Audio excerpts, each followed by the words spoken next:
Hi, everyone. You're listening to the Thought Row podcast. It's time to think creatively. I'm Rod Jones. And I'm Inci Jones. This podcast is all about inspiring creativity in your life. We will be sharing thought-provoking tips to help you be more creative every single day. Tune in each week for a new episode. We will be featuring some very talented and some interesting guests from all over the world. Our guests include creative people like artists, musicians, writers, performers, chefs, inventors, entrepreneurs, and many others. Yes, we want everyone to know these guests are not only creative, but they have insightful stories and information to share with you. Also, these talented people have such interesting lives and personal stories that are motivational and inspirational. When you tune into our weekly podcast, Inci will share with you an inspirational quote. I know you will find it to be motivating and a great way to start your day or keep you on track throughout the week. Yeah, just to let you guys know, the quotes that you hear on the show are available as screensavers for your phone or computer. It's available as a free download on our website at thoughtrow.com. Lots of inspiration to enjoy every day just for you all as a thank you gift from us for tuning into our podcast. Inci and I have been living the creative life for many years, and we want to share with you our tips and our secrets of what we've learned along the way. That's right, Rod, and I think everyone will benefit from the stories and experiences we share. So, everyone, please remember to subscribe wherever you listen to podcasts. We would love for you to tune in. Welcome everyone to the Thought Row podcast. As you know, we start our podcast with an inspirational quote. So what do you have for us today, Inci? Well, I have a very wonderful quote. Imagination is more important than knowledge. And it was not a surprise that it was Albert Einstein. And he should know something about imagination. I'd say. You know, it was interesting about him, and it would be fun if we all could do this. It's an issue of time, but he used to sit in this big, comfortable chair for literally hours at a time, and he would just think. And that's where he worked out a lot of these equations in his mind before he ever went to the blackboard. So thinking is kind of critical to being happy and complete inside, especially when it comes to creativity. Right, exactly. So today our topic is creative chaos.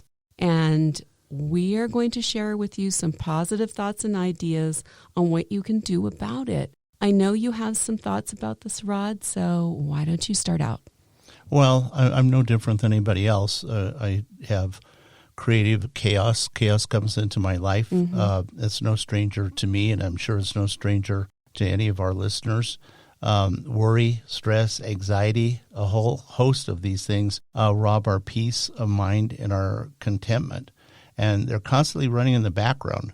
And interestingly enough, they always seem to show up when you're trying to be creative. You're thinking about one creative thing, you're focused on something you want to do really creative, and then all of a sudden, one of these little demons pop into your head, and it just kind of sucks your energy, your creativity just moves out of your head, and you're standing there, like if you're a painter like I am, you're looking at the canvas, you've got a brush in your hand, it's filled with paint, and you're going, oh no, now all of a sudden I'm thinking about I really need to put air in the car tires. Exactly. So what are your thoughts about creative chaos? I know you recently made a blog post entitled Heart of a Muse. Does that shed any light on our topic today? Well, one of the main points I think that exemplifies creative chaos is how we all seem to come up with tasks that are not always pleasant to kind of inject into when you're supposed to be doing something creative or just even thinking about creativity. It's almost like this filter of, I need to be doing something, quote, responsible instead of doing the creative task that you had set aside for yourself. So there's always this is more important and it needs to interfere with pursuing our creative projects. It seems like everyone shares the burden of the things we want to do versus the things we should be doing. Right. Unfortunately, there's no shortage of things that you ought to be doing, and you got to get away from that to where you can refocus and move into something that's really enjoyable, and presumably that's what you do creatively. Right, right. And I feel like this really applies to women more so than men. I think that men are really good about compartmentalizing things better than women are.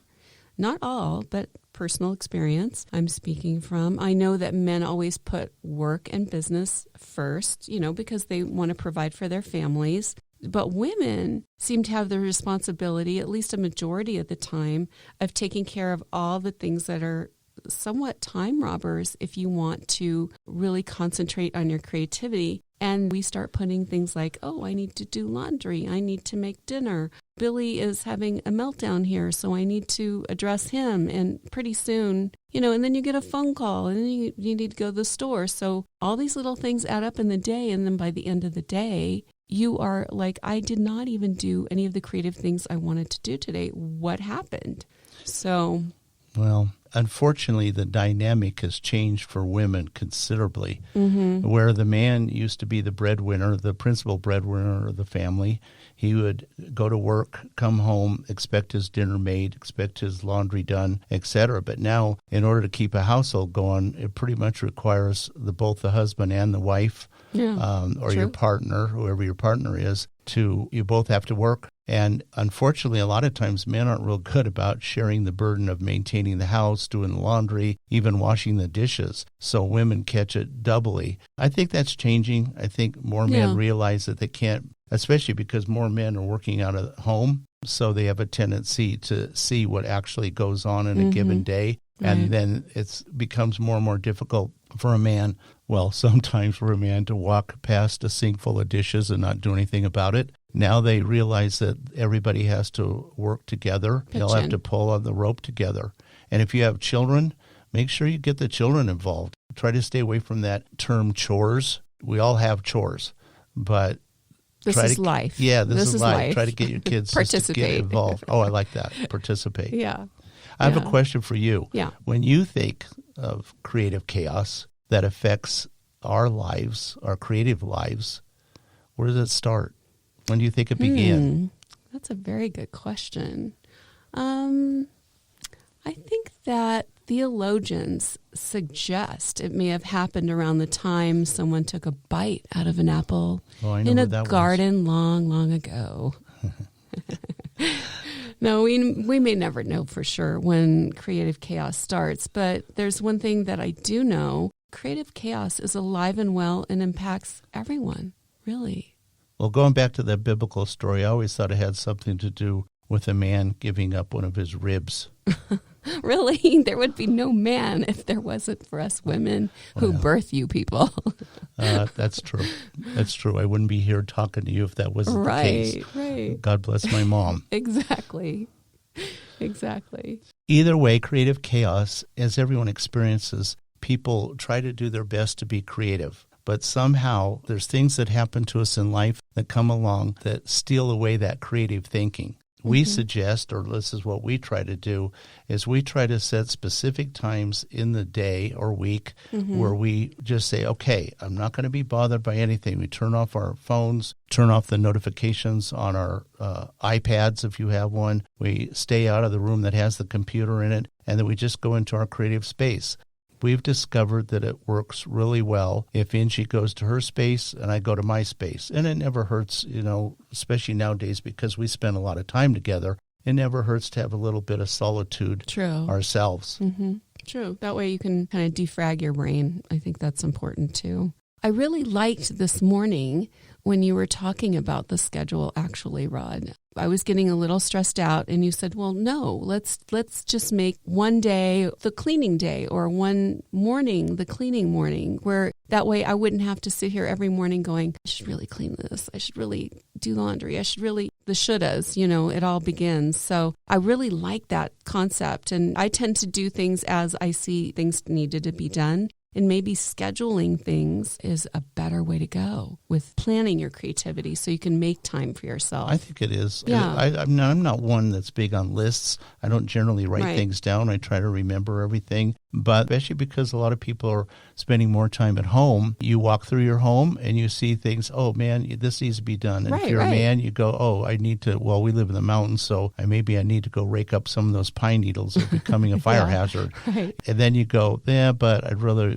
need to do something creative. So allotting time for each one of the things that you want to do, your responsibilities. If you're running a home-based business, you know you have a certain amount of hours where you need to take care of your customers, your clients, or the company you work for, and that's all good.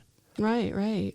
And I know that's the different roles of men and women. I know that we try to be more equal these days, but we still, as men and women, have different responsibilities. So that I really liked your plan this morning. I thought that was really cool. What were you going to say? We talked about this before, as man evolved. Yeah, I think this reminds me of a program, actually, we watched, what was it, last night or the night before? And it was of the cave paintings, and I believe it was in Lisieux, France. I believe I'm pronouncing this correctly. And they were amazing. And we had watched this show before, but you fell asleep because it was that relaxing. I couldn't possibly have done that. Yes, you did. You were snoring like a caveman.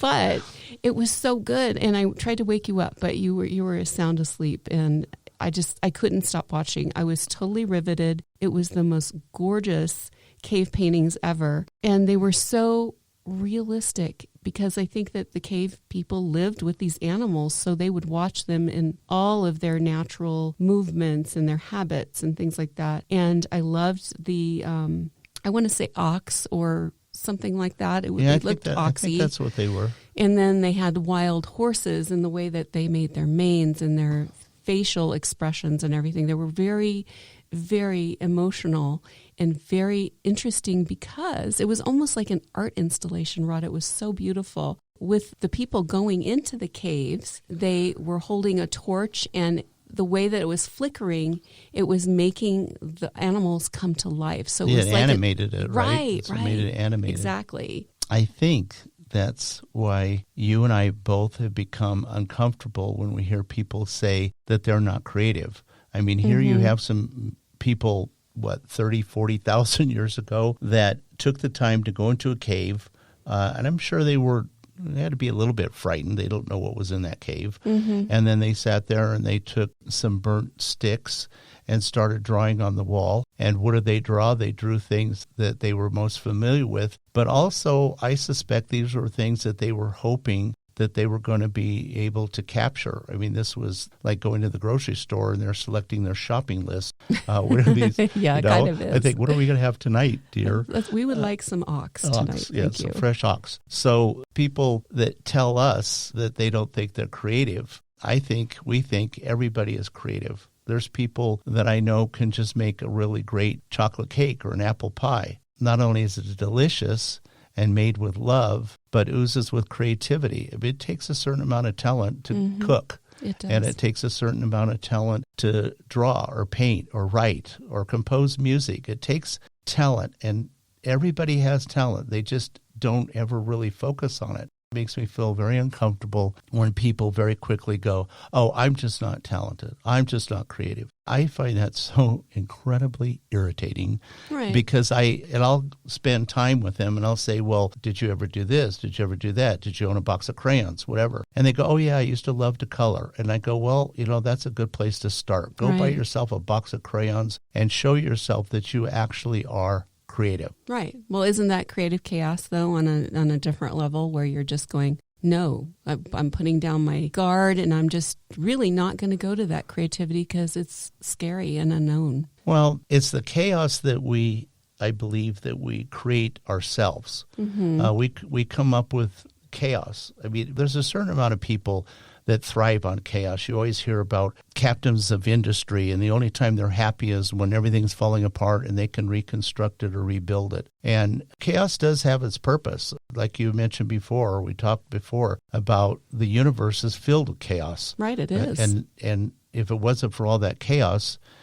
you and I wouldn't be here on this podcast. Right. Literally created a plant that was no longer hostile and became a pretty decent place for us to evolve. And as we evolved, just about every single thing man did and woman did along the way is they became creative. They used their own resources to build a place to live, create fire, cooking, cultivating food. Everything that has led us to where we are today was all based on man's initiative and by far his creativity. Right. So talking about creative chaos, what you were saying, and how it impacts everyone's creativity, I have to say that what's been going on in the world with the pandemic has really devastated a lot of people's ambitions to be creative. It's almost impossible to shift your thinking into positive thoughts and channel your creativity when you're being bombarded with all of this kind of negativity or anxiety and things like that.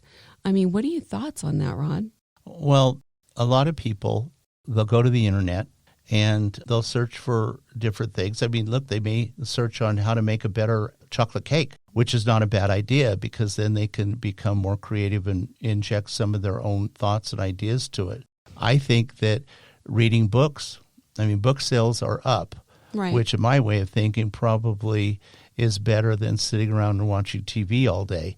Reading is, especially if you're a writer, True. most really competent writers say they've learned their craft by reading other people's books, which is probably a very good thing to do. Listening to music.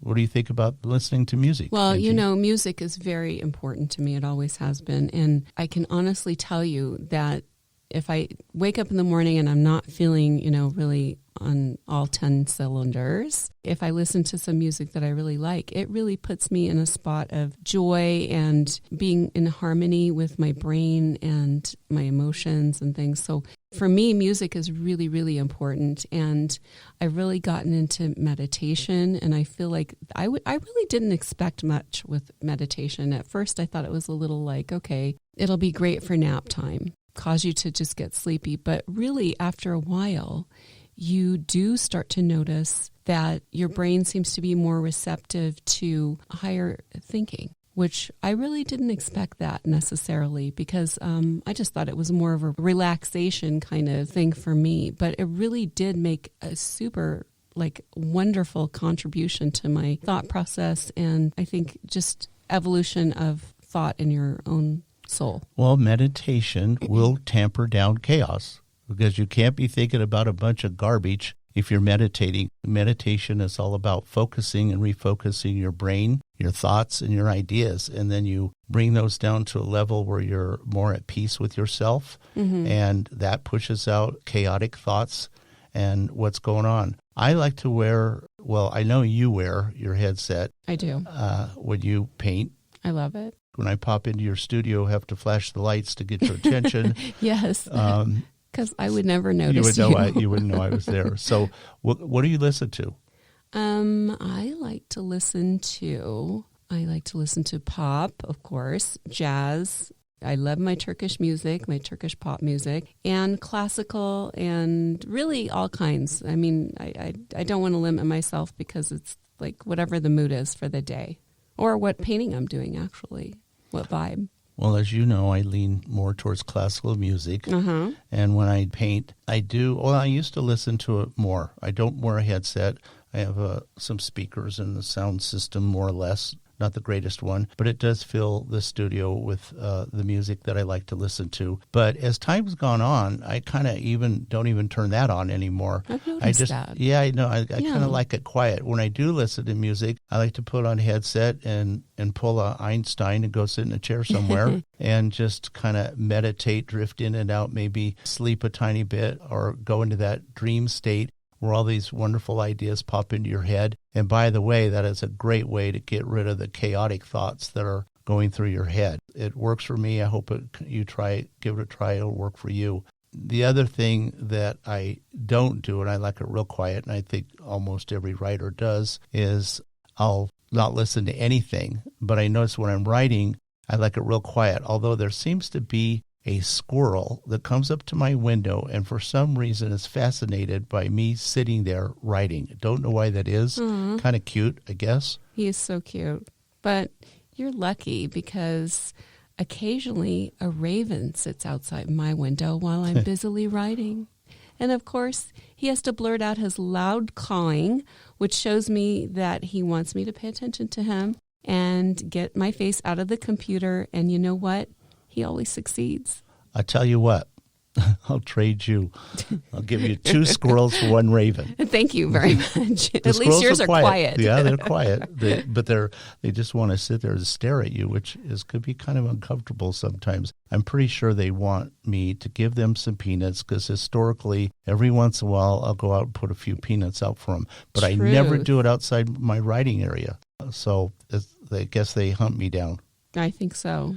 Our imaginations can disperse creativity. What do you think? It may be normal, maybe a normal state for some, but creativity does not like chaos, and it certainly doesn't function well when our minds are filled with anxiety. Anxiety, I think that is probably the precursor to all the chaos that goes inside of our head. Once you're anxious about something, it's hard for you to change your thoughts and your ideas, and there it sticks with you.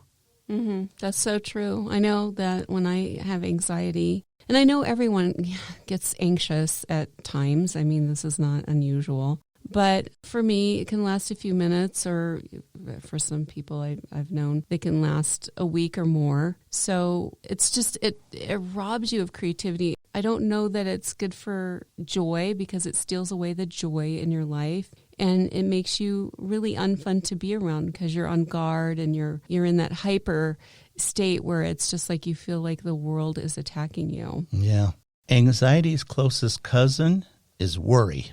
Yeah. Those True. two seem to hang out together. True. Ralph Waldo Emerson has a quote, and this one I particularly like: "A man is but the product of his thoughts," which simply means that you're thinking about negative stuff. It's pretty hard to be positive. Creative thoughts do come to the surface, but not very easily when your mind is filled with negative thoughts. Yeah.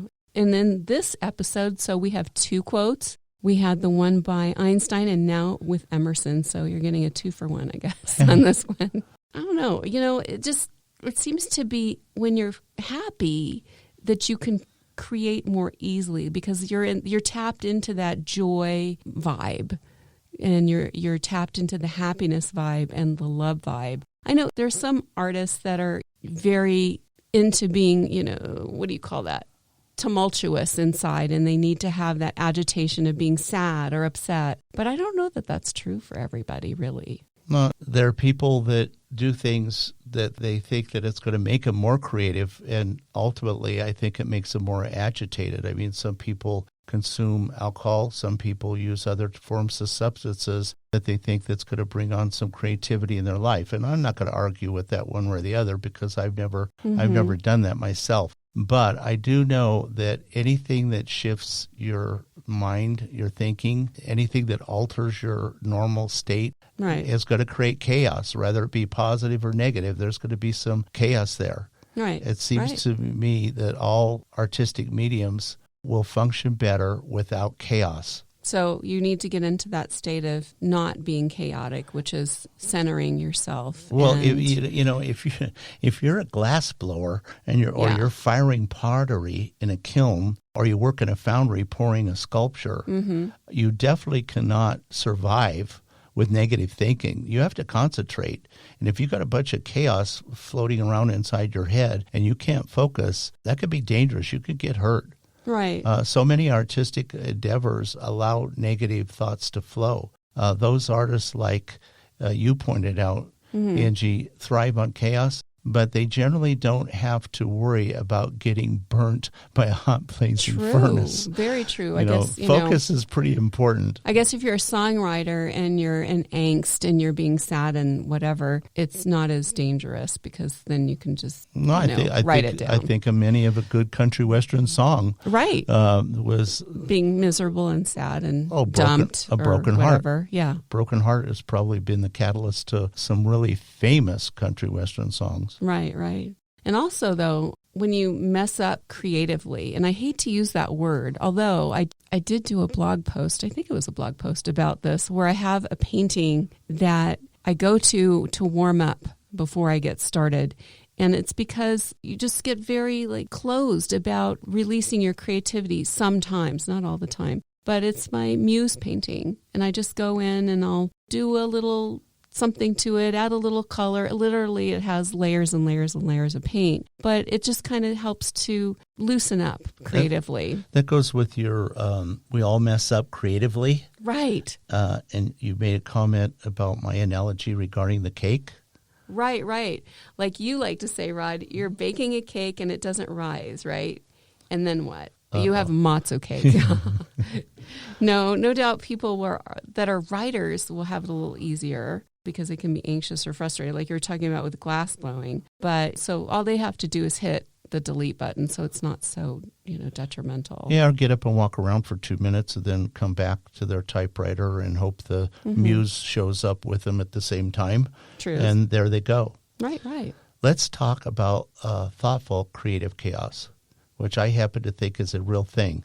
But like everyone else in our creative lives, it could turn out to be a tool for good-hearted freshness, pushing away your imagination, staleness. When we're not creative, but our minds start giving us a hard time because we're not living, acting, or being creative, but the mere fact that we are uncomfortable at least focuses upon what strategies we need to do to get back into creativity. Now, everybody knows I just read that because it was kind of awkward, but I really believe that. I really believe that there is a thoughtful creative chaos. Mm-hmm. Right. And we do notes on the show so that way we don't go off on a tangent and forget what we're going to say on our podcast. So that way we can make sure we tell all of our thoughts to you Which guys. is likely to happen more with me than you. But... Well, no, it happens because you get caught up in the conversation, I think. So we have to have our little notes. Otherwise, we'll totally go off. So you know what, Rod? I've discovered that creative chaos is shareable. I can be feeling at the top of my game and having all these beautiful imaginative thoughts only to have someone rain on my parade with their anxieties. And now I have a tendency to become a party to their anxiety. You wouldn't be referring to me, are you? No. I know, we all have emotional ups and downs, and it's not always to keep it to yourself. I do my best. Angie does her best, and I'm sure you guys do your best too. Right. But sometimes it just percolates out, it just comes out. Yeah. And sometimes it doesn't come out so tactfully. Right. But that's where having a good friend, a good mate that knows you and gives you a little time just for them to listen to what you have to say so you can kind of unload on them, if you will, and hopefully they're understanding and kind and say all the right things like this too shall pass and say all the right things. We don't always want to hear people tell us that because it's more fun to whine than address what's really addressing us. But it is important, you're not a committee of one. It is important to have someone else in your life that you can share some of your anxieties with. And don't dump all your baggage on them. Don't do what I see people do on Facebook. I mean, they use it sometimes as a confessional. Right. And more than, too much information. How does that thing go? More than I really wanted to know or hear. Oh, TMI. Too much information. Too much Truth information. On that. But having somebody in your life, and both Angie and I are very lucky because we have a daughter that tolerates us quite well. She understands when we can be a little bit moody, and she always has the right thing. It just brings sunshine into our lives, and blessed are our children. Yeah, totally. But, a parent, a well-meaning and loving parent, sometimes they might say things that might irritate you or might even create you to be more anxious, but cut them some slack. They've all had their challenges during their lives. So being understanding and tolerant of other people's problems and being especially tolerant and understanding of our own problems and be practical in how you think and solve these problems. True. But I think that you have to draw the line and have a boundary somewhere if you've got a constant negativity from someone in your life and they just seem to percolate bad things all the time and they bring bad things to you and are negative. And when they leave, you're feeling really depleted and not very positive. And then, your brain is all scrambled. I think there comes a time when you go, okay, you know what? I'm going to have to edit my time with these people because it's not working out for your own best interest either. So I think you got to play a judgment there a little bit. Yeah, that old adage, I'd rather forgive them than be them. And then there was a motivational speaker, I think it was Brian Tracy, I'm not sure, this was a long time ago, but he made a comment about, you may be dancing this dance and I may be dancing this dance. I could admire the way you're doing your dance, but I don't have to dance with you. Right. Which kind of means that you can keep your distance, be respectful, of course, share some love, but negative people will bring you down. And you're never, as far as I know, people say this, I've experienced in my own life, no matter what you say, no matter how positive you are, how many good ideas you give them, a week later, you'll pick up the phone, they'll be there, and there's a whole new set of problems, which basically pretty much sound like the same problems that they shared with you in the preceding week. So try to avoid them. Be polite, but keep them out of your life. They'll drain you. But I liked what you said about negativity doesn't elevate anyone. And then when it occupies your creative mind, it just gets into a form of disaster because you can never remove it from your thoughts at that point. Once you've heard what you've heard, it's kind of like a court of law. Once you've heard it, your brain has heard it, and it is there. We've been reading about this. I think you told me this, about how psychologists say it's wired into our brains as a protective mechanism.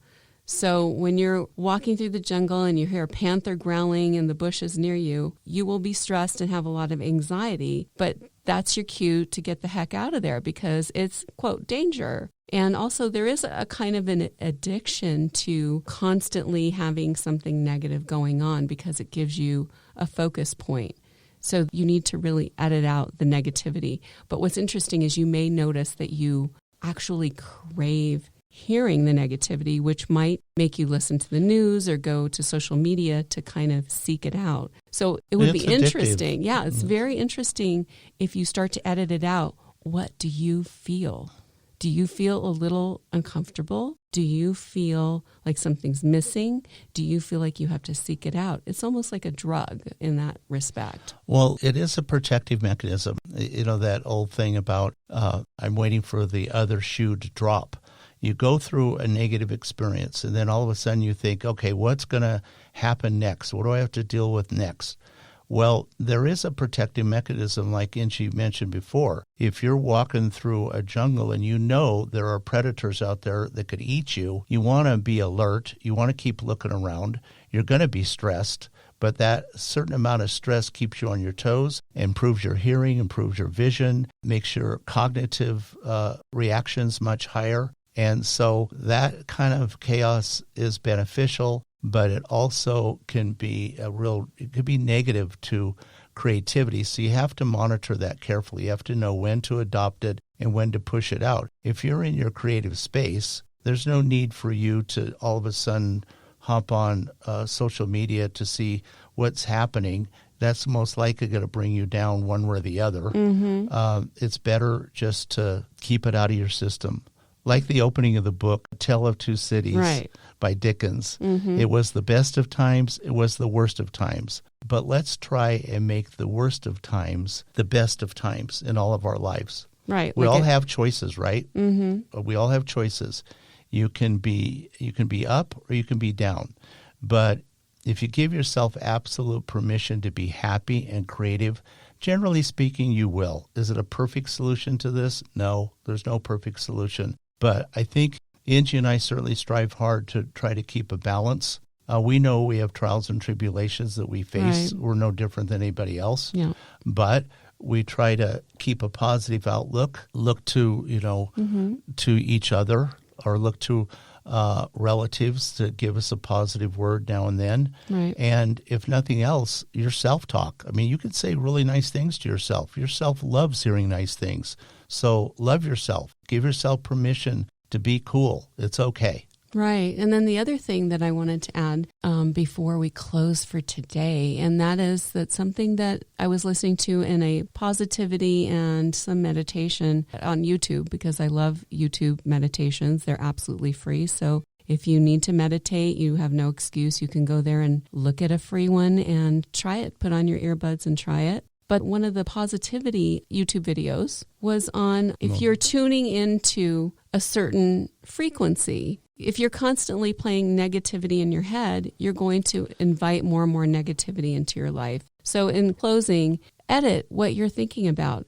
If it starts to go down a negative route, then try to change your thinking. Or the simple thing is change the radio channel on your head. Right. Instead of, if you're on a negative radio channel, tune into a different one. Just move the dial over a couple slots. Truth. And get into that space where you're positive and happy. Also, one really simple trick is just to smile. That's true. A simple smile. And if you're really daring, go up to a mirror and smile at yourself.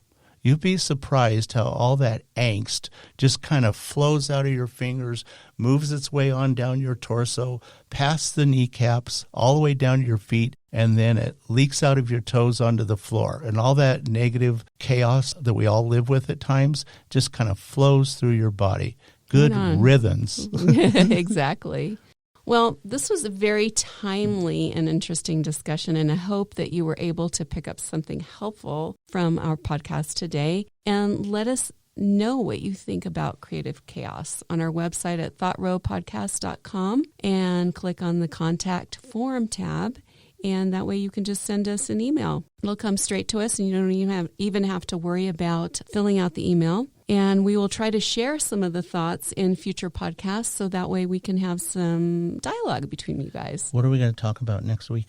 So next week we're going to be discussing the vanity of art, which is something that every creative person deals with, from the costume designer and set designers at the Metropolitan Opera or La Scala, to a chef creating a souffle with just the right timing and presentation. Vanity is such an interesting connotation. Is it positive or is it negative? We'll be discussing this on our next podcast.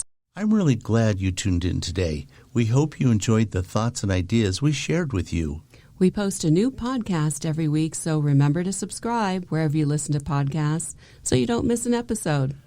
So it's bye for now from my husband Rod and I, wishing everyone a great day.